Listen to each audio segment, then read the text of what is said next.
ప్రస్తుతం pan India లెవెల్లో most awaited గా ఎదురు చూస్తున్న పలు చిత్రాల్లో కాంతారా ప్రీక్వెల్ కూడా ఒకటి. కొన్నాళ్ల క్రితం కన్నడ నుంచి వచ్చి పాన్ ఇండియా లెవెల్లో భారీ విజయాన్ని అందుకుంది కాంతారా మూవీ.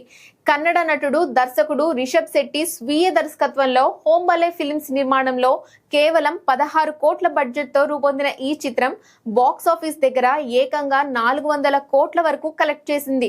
దీంతో రిలీజ్ కు రెడీ అవుతున్న ఈ సినిమా ప్రీక్వెల్ పై భారీ హైప్ క్రియేట్ అవుతోంది. ఈసారి అంతకు మించిన బడ్జెట్ తో తెరకెక్కించారు మేకర్స్. రిషబ్ శెట్టి ఏకంగా 100 కోట్ల పారితోషికం అందుకుంటున్నట్టుగా టాక్ ఉంది. కాంతారా చాప్టర్ 1 టైటిల్ తో తెరకెక్కుతున్న ఈ సినిమాలో యంగ్ బ్యూటీ రుక్మిణి వసంత్ కథానాయికగా నటిస్తుంది. వరల్డ్ వైడ్ గా అక్టోబర్ 2 ఈ చిత్రం ప్రేక్షకుల ముందుకు రాబోతోంది. ఈ సందర్భంగా ప్రమోషన్స్ మొదలు పెట్టారు మేకర్స్. ఇప్పటికే రిలీజ్ చేసిన కాంతారా గ్లిమ్స్ అంచనాలను పెంచేలా చేసింది.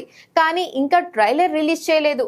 లేటెస్ట్ గా ఈ cinema trailer release date and time fix చేశారు మేకర్స్. కాంతారా చాప్టర్ 1 ట్రైలర్ ను సెప్టెంబర్ 22న మధ్యాహ్నం 12:45 విడుదల చేయనున్నట్లు చిత్ర యూనిట్ తెలిపింది. దీంతో ట్రైలర్ కోసం వెయిట్ చేస్తున్నారు మూవీ లవర్స్. ఈ సినిమా కోసం చాలా కష్టపడ్డారు రిషబ్ శెట్టి. పలు విద్యల్లో ప్రత్యేక శిక్షణ తీసుకున్నాడు. మరి కాంతారా చాప్టర్ 1 ఎలా ఉంటుందో చూడాలి.